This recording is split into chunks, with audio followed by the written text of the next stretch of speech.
Оразаның денсаулыққа дәлелденген пайдасы. Ассалаумағалейкум құрметті көрермен. Бүгін біз өте маңызды әрі қызықты тақырыпты қозғаймыз. Оразаның денсаулыққа дәлелденген пайдасы. Көп адам оразаны тек құлшылық деп түсінеді. Иә, ораза ең алдымен Алла разылығы үшін жасалатын ғибадат.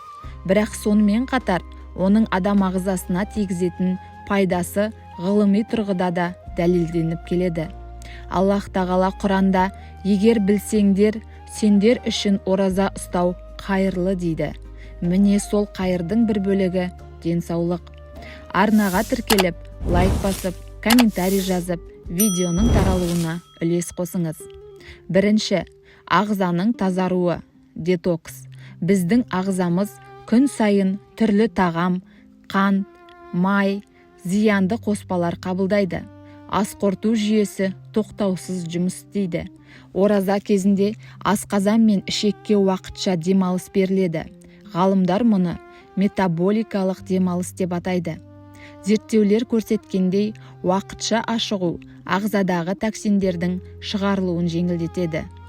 Бауыр мен бүйрек белсенді түрде тазару процесін бастайды. Яғни ораза табиғи тазарту механизмі.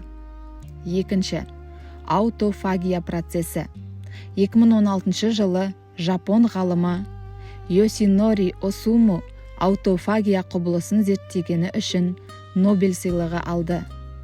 Аутофагия дегеніміз жасушалардың өз ішіндегі зақымдалған бөлшектерді тазалауы. Бұл процесс адам ашыққанда белсенді жүреді. Яғни ораза кезінде ағза ескі, зақымдалған, әлсіреген жасушаларды ыдыратып, олардың орнына жаңасын қалыптастырады. Бұл қартаю процесін баяулатуы мүмкін. Сондықтан кейбір ғалымдар оразаны табиғи жасару механизмі деп атайды. Үшінші, артық салмақтан арылу. Ораза кезінде адам күні бойы тамақ ішпейді. Ағза энергияны глюкозадан емес, май қорынан ала бастайды. Бұл процесс кетоз деп аталады. Уақытша ашығу инсулин деңгейін төмендетеді. Инсулин азайған кезде май жинау процесі баяулайды.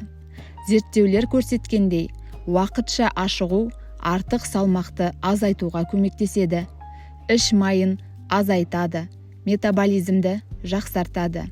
Әрине, ауыз ашқанда шамадан тыс тамақ жеу бұл пайданы азайтуы мүмкін. Сондықтан теңгерімді тамақтану маңызды. Төртінші, қант диабетінің алдын алу. Ораза инсулинге сезімталдықты арттырады. Бұл дегеніміз ағза қандағы қантты тиімді пайдалана бастайды. Екінші типті диабет көбінесе артық тамақтанудан және инсулинге төзімділіктен туындайды. Уақытша ашығу қандағы қант деңгейін тұрақтандыруға, инсулин жүктемесін азайтуға, диабет қаупін төмендетуге көмектесуі мүмкін. Әрине, диабетпен ауыратын адамдар міндетті түрде дәрігер кеңесімен ораза ұстауы керек. Бесінші, жүрек қан тамыр жүйесіне пайдасы. Зерттеулер ораза кезінде холестерин деңгейі төмендеуі мүмкін, қан қысымы тұрақтануы мүмкін, қабыну процестері азаюы мүмкін екенін көрсетеді. Бұл жүрек ауруларының қаупін азайтуы ықтимал. Кейбір медициналық журналдарда жарияланған мәліметтерге сәйкес, уақытша ашығу жүрекке түсетін жүктемені азайтады. Алтыншы, ас қорыту жүйесінің демалуы. Асқазан күніне бірнеше рет жұмыс істейтін мүше. Ораза кезінде асқазан сөлінің бөлінуі реттеледі. Ішек флорасы қалпына келуі мүмкін. Кебу, ауырлық сезімі азаюы ықтимал. Көп адам Рамазан кезінде асқазан жеңілденгенін сезеді. Жетінші, иммунитеттің күшеюі. Кейбір зерттеулер ашығу кезінде ақ қан жасушалары жаңарып, иммундық жүйе белсенділігі артуы мүмкін екенін айтады. Ағза өзін-өзі қалпына келтіру режиміне өтеді. Бұл табиғи қорғаныс механизмінің күшеюі. Сегізінші, миға пайдасы. Уақытша ашығу кезінде ми нейротрофикалық факторлар бөлінуі мүмкін. Бұл есте сақтау мен зейінді жақсартуға ықпал етеді.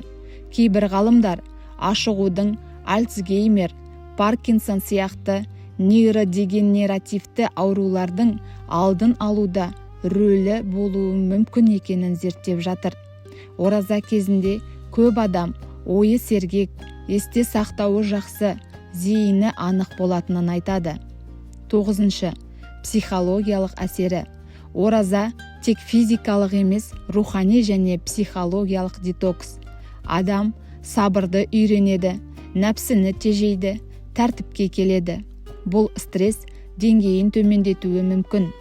Қазір психологияда саналы ашығу адамның өзін өзі бақылауын күшейтетіні айтылады. Маңызды ескерту: ораза пайдалы, бірақ жүкті әйелдер, созылмалы ауруы бар адамдар, ауыр дәрі қабылдайтындар дәрігермен кеңескені дұрыс. Дұрыс ниет, дұрыс тамақтану, жеткілікті су ішу денсаулық кепілі. Қорытынды: ораза тек рухани құлшылық емес, ол ағзаның тазалануы, жаңаруы, жеңілдеуі, тәртіпке келуі. Ғылым да біртіндеп оразаның пайдасын мойындап келеді. Бірақ біз үшін ең үлкен пайда Алланың разылығы. Ал денсаулық сол құлшылықтың бір сыйы. Егер бұл видео сізге пайдалы болса, лайк басып, пікір қалдырып, арнаға тіркелуді ұмытпаңыз. Алла баршамыздың оразамызды қабыл етсін. Ассаламу алейкум ва рахматуллахи ва баракатух.